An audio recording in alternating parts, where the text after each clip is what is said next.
Sharing myself. So perfect. So this is actually a really good sized group. We can now, no one should be afraid of just chiming in whenever, stopping me, asking questions, asking for share screen, asking for specific help with any queries I may run through. Okay, so today's agenda, review of last workshop, which was almost exclusively dealing with joins, and the organizing data tables that shouldn't be there. So really, this is going to be probably the shortest workshop so far, especially compared to last week.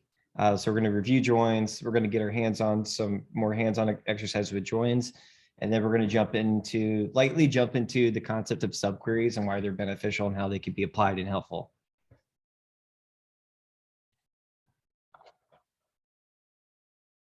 Okay, so let's see here. Ty, you want to give us a rundown of what a join is? Just high level. Don't worry about getting it wrong. Sure. Joins are when you have data from different tables, and it helps you compare in different columns the data sets that you're working with. Yeah, that's exactly right. It gives you the ability to connect two different tables, two different data sets.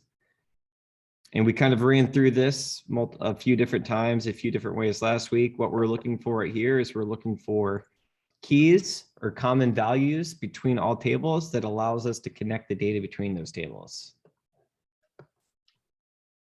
In the chat, in case you guys didn't have handy the printouts from last time, they're back in there. The slide that we're looking at right now being one of them.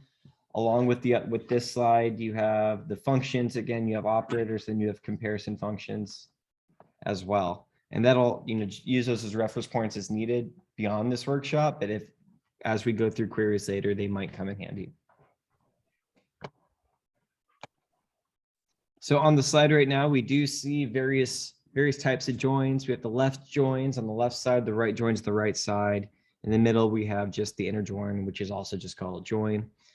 And much like when you're in statistics logic, this Venn diagram concept, the left join, you're going to say, give me all records from the left table and only the records from the right table that overlap.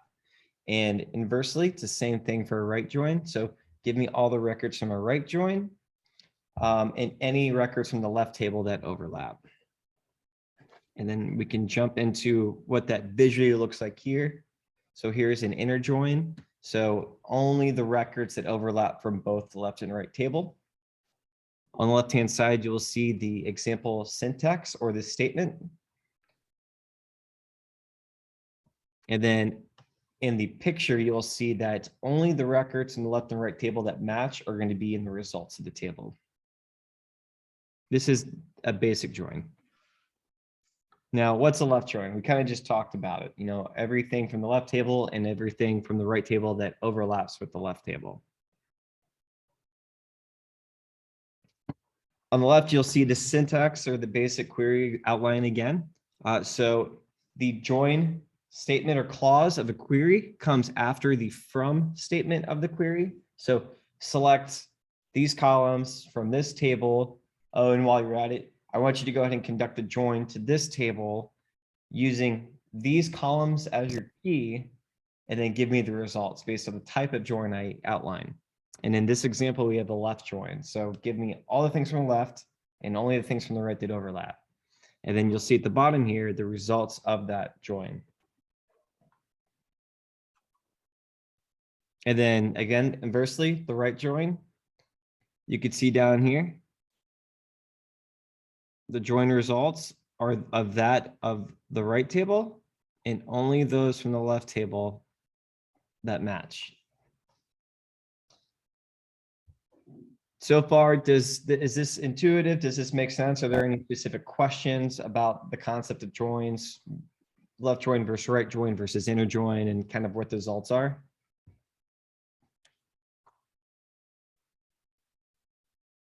Okay, cool. All right, we're gonna jump right into it. Time to explore. So if you don't have it open, go ahead and here's the opportunity to log into the online server. through the virtual lab.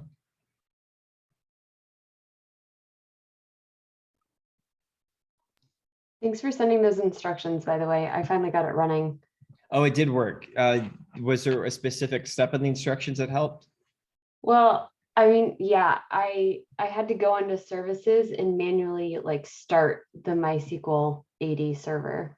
Interesting. Okay, so let me write that down so we could pass that information back to our guy, because that's really good feedback.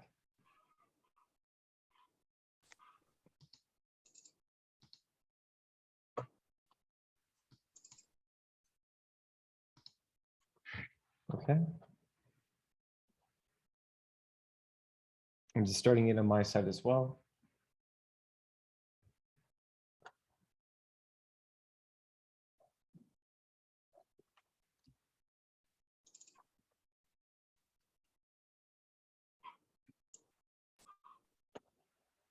Okay, everyone good? Everyone get in? Yeah. Perfect.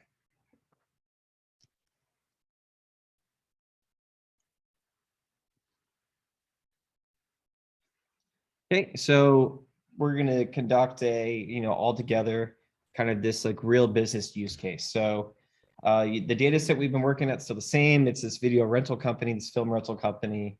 And here's a potential business question that, being a retailer, a brick and mortar retailer, that one might have. So store is celebrating its 10-year anniversary and wants to show appreciation to its top customers with a private screening of a new movie, Air Dub, a movie about a husky that flies airplanes.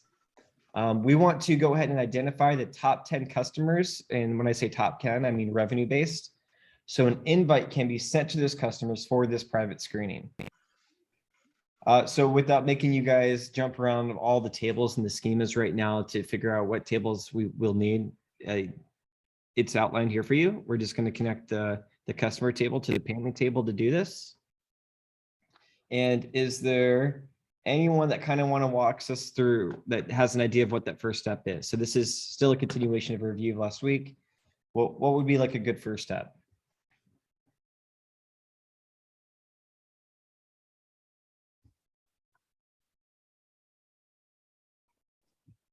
Here's a hint / answer. So the first step, typically when you're doing these joins, it's always best practice to already visualize what the results are going to be, right? If you can visualize what the results are going to be, the battle's all downhill because you already know what you're looking for. You know what the data is going to need to look like, the form of the data. So this helps you backwards plan when starting to build these very complex, very nuanced queries. So if we're trying to identify the top 10 customers based on revenue, I think this is what we would need. Bare minimum, we would want the first name of the customer, the last name, their email, so we can actually email them the invite to this special screening of AirDub, and then the revenue. So we actually know that this is the top 10 people. Okay, so we have that. The next step is going to be, so once we've identified the tables, we need to understand how these tables connect. Or is there a relationship between these two tables? So if you hop over to the schemas and open both of these tables up, you will see probably pretty quickly that there is a common field between these two tables, a common key, if you will, and that's going to be customer ID. Okay, so the next slide, of course, is going to show the query, but does anyone want to kind of talk us through it first, or does anyone feel confident in working through this?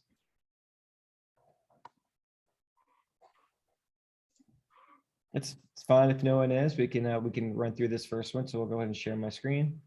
Oh, May I just a question from like a real life application standpoint? So you touched on how customer ID is like a shared column between the two tables. So like, let's say you're going through like your actual like tables in your like your company's database or something. Yeah. Would it be like just kind of manually hunting for like, you think, okay, I think this could work, it's likely this is there, and just kind of confirming some like would it be kind of just manually hunting then for the specific tables? Yeah, or yeah, It really depends on the maturity curve of the company's database infrastructure and the dev ops of the company as well. So I really tech forward, hands off companies are going to have a lot of documentation around their databases and their tables and their relationships between the tables. You'll have like mapping schemas essentially. And mapping schemas can come in various forms. It could be just a data diagram, like a schematic of all the tables, and here's how the tables talk to each other. It could be as simple as, if you're looking for this value, here's actually all the tables that you'll have to use to get this value. Now, there are some company structures where they're very young in this kind of practice, or they don't have everything institutionalized yet, or maybe it's your job to get in there and help them build this. It will be, in that scenario, it will be a lot of exploration. And then as you explore, I always recommend documentation. Like if you are having to do this yourself, like if there isn't something telling you what to do and you're having to do this yourself, always design that documentation as you're doing it. It's going to save yourself a lot of time. And if you institutionalize it and publish it in your company, it's going to save the company hours and hours and hours and hours downstream as you continue to conduct these analyses. So the extra 20 minutes to half an hour it takes you to actually draw these relationships out on a piece of paper has major downstream benefits. So always do that. Perfect. That was really helpful. Thank you. Yeah, absolutely. Okay, so can you guys see my screen? Is it sharing? No, not yet, probably. Yes, we can. Okay. Perfect. Okay, so the slide you should be able to switch the slide in my shared screen right here. Right now, the primary screen is the SQL instance. And so the steps we've taken so far is we already know what the results we want them to look like. We've already identified the tables and we've identified the common key. So now it's just a matter of putting them all together. Maddie, are we supposed to see SQL right now? Because we just see your slides. Okay, let's correct that. Let's figure out why this isn't working. There we go. We're going to share that one. Okay, can you see it now? Yeah, thanks. Perfect.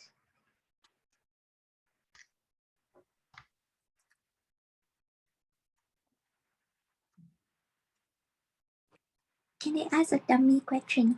It's not a dummy question. Go ahead and ask it. So we go to the remote lab and we click to SQL start and then we click to SQL workbench, but this time I don't see any place to key in the password. Okay. Yeah. Elizabeth, I actually didn't do the service. Do you feel confident in being able to walk her through the service thing real quick? Yes. So I think what you'll want to do is close out of it if you already opened it and it didn't ask for a password. So close out of it first, and then if you go down to the little search icon, like still in the remote lab, and search for services and then open that app. And then you should see a list of a bunch of different programs basically. And if you scroll down, it should be alphabetized. If you scroll down to MySQL 80, you should have an option on the left, like a hyperlink that says start this service or something like that. Okay, let's see if I could find it. Let me reshare my screen.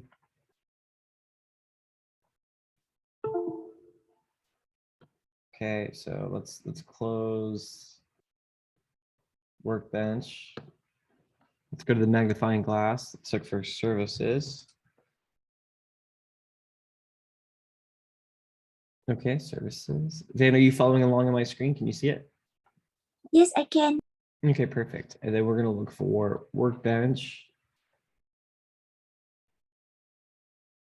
I think it's MySQL 80. Okay, MySQL. Okay, there we go. Okay, MySQL. So mine is running, but on the left-hand side here, you will have I'm sure you'll have different options, and you might be able to use one of those. So we should choose restart, or do we need to choose any option from stop, pause, restart here? So you have those options on your end? Oh, okay. Oh, you already have those options, Van? Yes, I have. Okay. Okay, so that's not the issue. Did you click the Yeah. you did that? Yeah, I did that. In the Not now, but like previously. So should I click it again? So click the X here. Let's stop the server. Okay. And then did you close Workbench? You should close Workbench. I closed already. Okay, perfect. And then we're going to start the server again. And we're going to wait. We're going to wait a little bit after that window closes. And now we're going to relaunch the Workbench.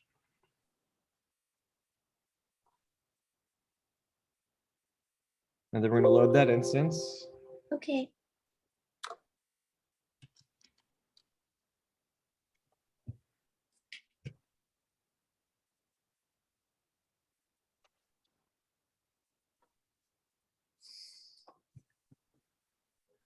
Did that work? I saw the password now. Thank you. Yep, PD perfect. plus SQL 7, right? Correct.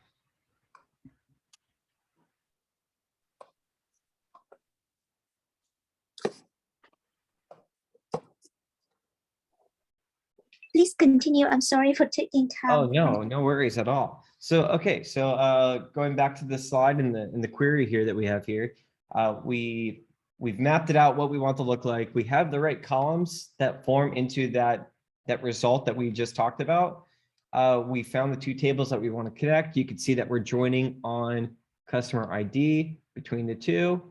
We're grouping by, because this is very important again, we're telling it to group by first name, last name, email. And then we want to order by the sum of the amounts descending. And then to get the top 10, we only want it to limit to 10 results.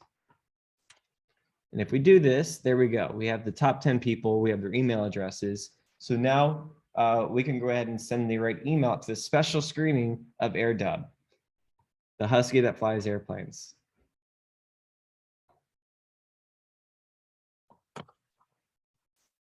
Excellent. Does this make sense? Did anyone think that something else should have happened, or did anyone have a different idea of how to approach this? I have a question, and I think it's because I didn't follow, like I didn't do the work last time, I just watched. Yeah. But last time you had a lot more details about like select, like I saw an example of like select F rating as rating, and you had all these extra naming conventions. Yeah. Was that just to keep us organized? Like, why didn't we need that here to define which workbook each of the select options was from? Yeah, absolutely. Great question. So let's look at that. So we can always enforce a naming alias. But I think what you're talking about is creating, so we put the alias down on the table. So payments is now called P and customers is now called C. So we do have that enforced here in the fourth column where it's amounts. We do have P dot amounts. So we're telling the query is telling the server, go to the payments table and bring me back amount and then sum that. So the reason why we didn't do C, and C to tell so the query tells the server where to look for these columns is because these columns are exclusive to this table in this query. So if we were to go to the payment table, there is no column called email. There is no table or column called last name or first name. So the query is actually, the server is going to be intuitive enough to look at these tables and understand that these columns only exist in the customer table. So I don't need to designate, I don't need the query to tell it to look for them in the customer table. Now there are different tables that are going to have the same value in multiple. So if we wanted to include, a great example of this is if we wanted to include customer ID, right? Customer ID exists in both tables. But I'm pretty sure this is going to come back and tell me it needs me to identify which table it wants me to pull this from. Yeah, so exactly. So it's ambiguous. You will get an ambiguous failure when a column you're asking for is available in multiple tables that your query is touching, and you haven't told the system what table to look for. So we can actually do P, because now we're telling it to go to the payment table and get that. Or we can change it back to C, and the rest of this data is not going to change. Perfect. Thank you. That makes a lot of sense now.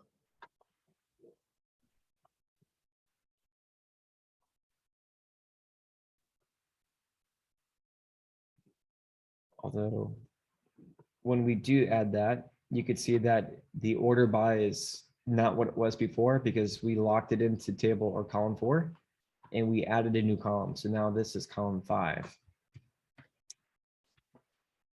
There we go.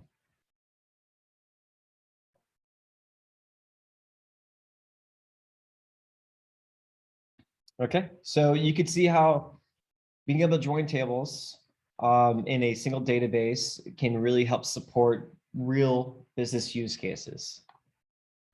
Actually, let me stop sharing so it gets back to the screen.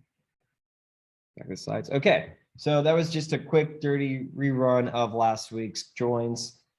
These subquery, like if we want to, we can jump into further joins, but right now we want to introduce a new concept called a subquery. And this will be the last largest thing that we'll be learning together. So subquery is a query within a query, as in the last. And you can see this really cool inception of doors. So it's a query within a query. So a subquery can appear in a few different places within a primary query. It can appear in the select statement. It can appear in the from statement, and it can appear in the where statement. And when using the where statement, which is what we'll be doing here in a second, you can use it in conjunction with comparison operators. And we'll see what that actually means here shortly. So here is another very valid business question, business use case. So a promotional in-store event took place on grand opening day back in 2005. The purpose of the event was to introduce the store and staff to the community and encourage spreading the news of the new store through word of mouth. So in order to do that, in order to help justify this free advertisement, what the store did was they gave away free candy and free popcorn with every movie rental that day. Now, what we want to do is we want to measure the success or the retention of the customers that we gave that free popcorn and free candy to, right? So we have this cohort of people, the cohort being the people who rented on the grand opening day, and we want to see how long they've stuck around and how much money that they've spent at our store, so we can kind of get a good degree of success on this promotional event.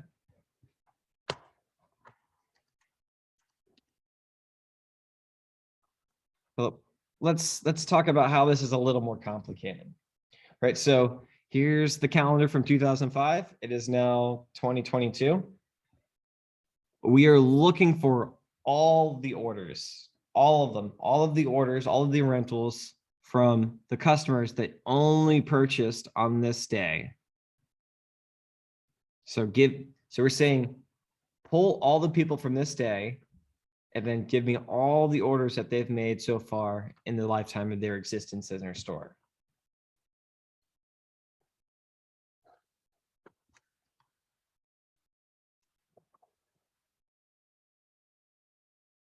Okay, so what we've learned so far in the concept of filtering data is the where statement, right? So what we've learned so far, this is probably what everyone's reaction would be, right? Select all from the rental, and then you would be able to join this to the payments table to get revenue.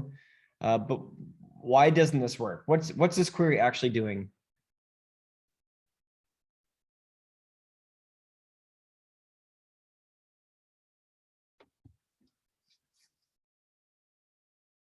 Elizabeth, you got an idea of what this query is doing? I was just looking at what columns were in rental. Mm-hmm. I don't think it actually it gets us all the information within that workbook or that table, but I don't think that's what we want. I think we wanted extra information.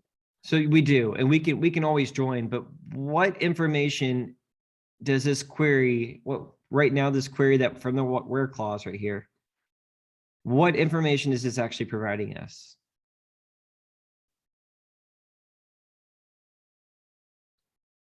I mean, the rental, Yeah, it's anything rented on that exactly. date. Yep, it's giving us everything rented on that date, but that's not exactly what we're looking for, right? We're looking for everything rented for the people that rented on this date, not just rented on this date.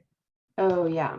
So we could see that in this normal query, there's something missing here, right? We need something else. We need another layer of data between the table and our query, right? We need another a data model between the original table and a query, because this isn't going to quite give us what we want. This is only going to give us a single day, when actually what we want, if we go back, is all data, but all data for only customers that purchased on that day. So how do we do that? Let's talk about how we do that.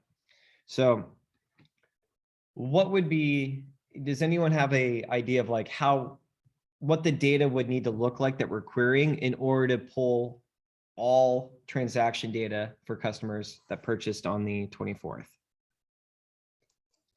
I think it would have to have like a yes or no function where that day is contained in the data. And if it does, it returns everything. That is very intuitive and insightful comment. Thank you for that. So that is pretty much what we're going to do, but we're going to do it instead of having like a true or false, like a Boolean field. We're going to add, and as the header here says, is we're going to put a subquery in the where statement, and then we're going to use a comparison function with that. So step one, and then please feel free to work along in your workbench with this. And then for each of these steps, go ahead and open a new query window, so you can have multiple query windows running at a time. If you just on the top left, just under file, you'll see a SQL Plus button, and that'll open up new windows. So the first step we're going to want to do is we're going to want to create a query that isolates customers that rented a film on not 5 May, 24 May. This is incorrect date. It's 24 May. And we actually just did that. That was the query we just looked at that we knew wasn't going to work. All right, so this will isolate all customers that rented on that date. So we have that query. The next step will be to create a query that identifies revenue for all customers.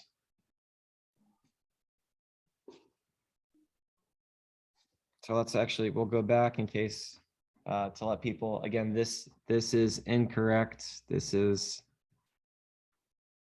supposed to be 24 May, not 5 May. The query down here is correct.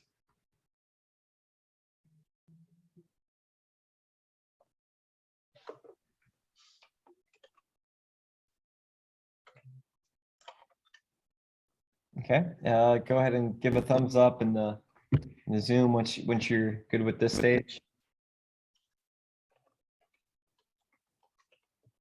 Perfect. Elizabeth is good.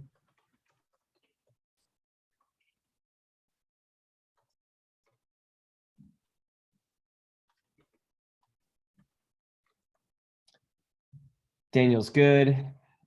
Ty and Ben, you guys good? Just wrapping Yes. up another 10 seconds or so. Okay, cool.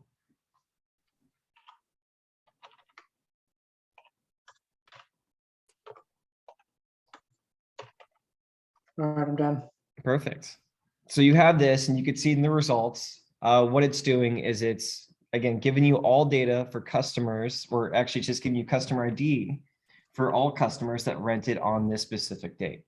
right? So now we have a list of those customers. And now we need to build a query that identifies revenue for all customers. So this is going to require using the payments table. And then, so you have the rental table and then doing a left join in the payments table.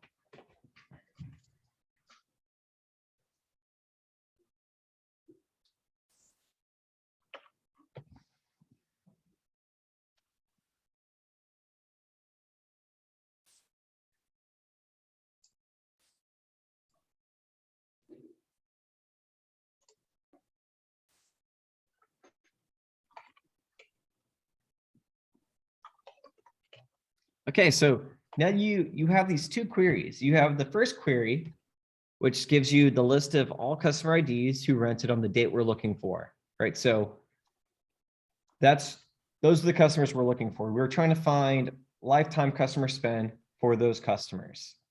You have the second query, which aggregates all spend for all customers, right? But we don't want all spend for all customers. We want all spend just for the customers in the first query.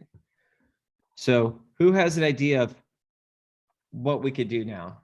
Now we have all the revenue, but we need to filter those results to only include the people from the first query. Would we use the limit feature that you had in the last example? The limit feature can be handy when we want to, if we want to do further analysis on this, but right now we want to just limit the results of revenue to only those who rented on the first day. So if we're looking at the slides, I'm kind of highlighting the answer here. Good point. So it's the where feature, not the limit feature. Yes. Yeah, so how do we do that? You haven't been shown this yet, but it's not that hard, right? So once you see it, you'll be like, oh, okay, that makes a lot of sense now. So we're going to combine steps 1 and 2, right? We're going to use the query that isolates the customers in the where statement of the query that pulls all the revenue. But what does that actually look like?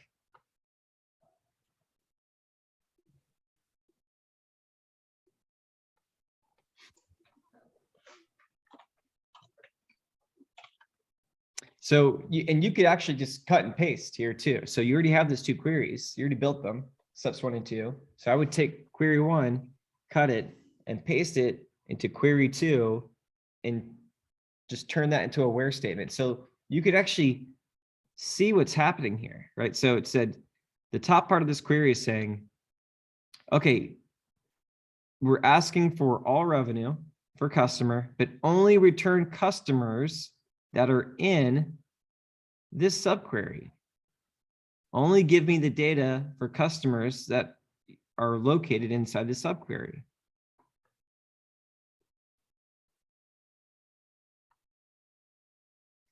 And then the results will be as such. You should have, we'll wait just a few more seconds here for anybody that needs to finish typing this out.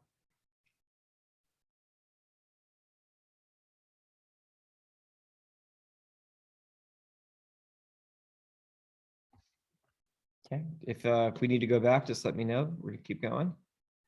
And then, yeah, here's your results. You guys should be able to see there's what, 1, 2, 3, 4, 5, 6, 7, 8. You should see 8 results with values ranging from $186 to $77. So going back to the original question, how well did that campaign, that promotional object turn forward customer retention or lifetime value for customers? So you'll have these results, and then you could compare it to, your average customer spend, your min-max customer spend. You could do some statistical analyses. Typically, that's not really required for something this small, but you could do it. But yeah, this is great. Now you could look at this data and make the decision of whether or not you want to do another promotional event in the future. Any questions right now? Does this make sense?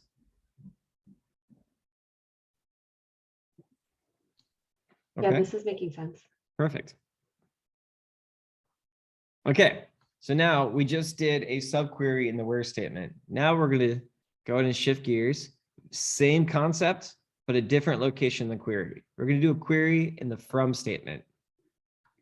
So now our questions, we just looked at performance from a single customer cohort, but we don't really have a good idea of where that lands in the overall customer spread of spend.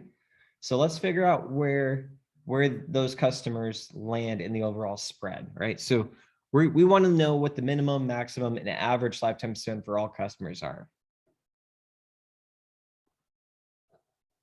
So step one, it's going to be very similar to what we just did in the form of steps. We are going to create a query that produces total revenue generated by each customer. And I think you guys did that in step 2 of last one.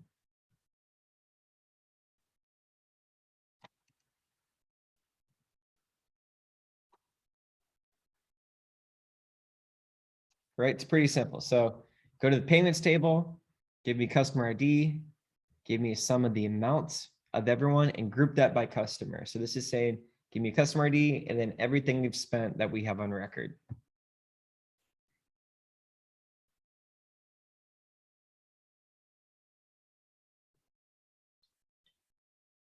Okay, step 2 will be to create a query that produces the maximum, minimum, and average amount of the payment. So you go back to payment and you say just, we've used these functions a little bit before in the first workshop, I believe, and we're all looking for amounts spent. So give me the max amount, the minimum amount, and the average amount from payments.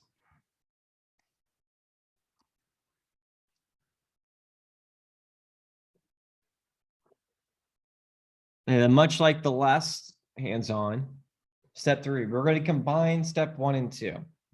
We're going to take the query that aggregates total revenue by customer and then put it in the from statement in the second query that you guys just wrote in step 2. Now, much like the where statement you saw, and you probably still have that saved in your workbench, all you're doing is you're embedding that query within the bigger query, right? And how you embed it is you always have to surround it with parentheses because I can't speak right now. So what do we think that looks like? So you take the query you just created in step 2, give me the max, min, and average, and then you have to put the query that you built in step 1 in the from statement. Anybody want to guess what that looks like?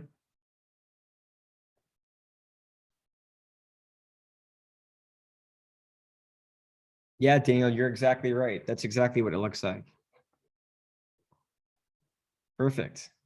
It's literally just from open parentheses, go ahead and paste that query in there and then close it. Now you'll see something, a few things are different here from the where statement. And then you guys might run into it if you just try to cut and paste. The system will give you an error. Anybody get an error or anybody see what's different? Yeah, I got an error. Yeah, what's the error say? Every derived table must have its own alias. There you go. And so that just means that in that subquery, you have to give it a name. In the slide right here, I gave it customer revenue, but you could literally give it anything that you want. And then once you do that, try to run it again.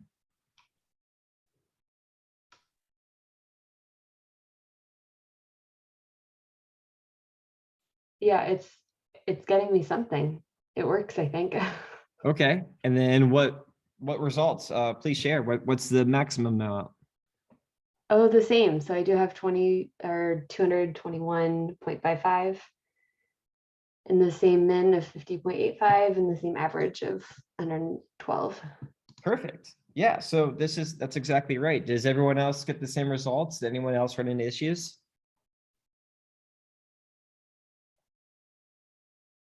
No, looks like it worked. Yeah. Yeah, absolutely. So going back to the last hands-on, let's go back to the example with the promotional event. So you have this handful of customers, these 8 or 9 customers. You give them free popcorn and candy. You have how much they've spent since then.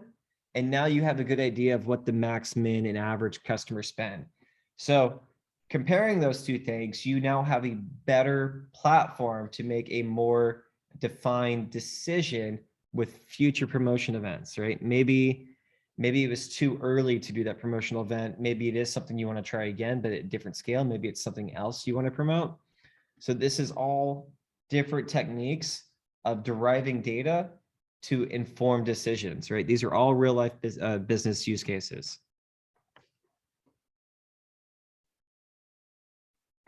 Well, guys, yeah, I told you this is going to be a very short workshop as compared to last time. Last time was an hour and a half. This one was only about 50 minutes. Well, yeah, 50 minutes or so, 45. You guys absolutely, all of you so far have know how to write a query. You know the structure of a query.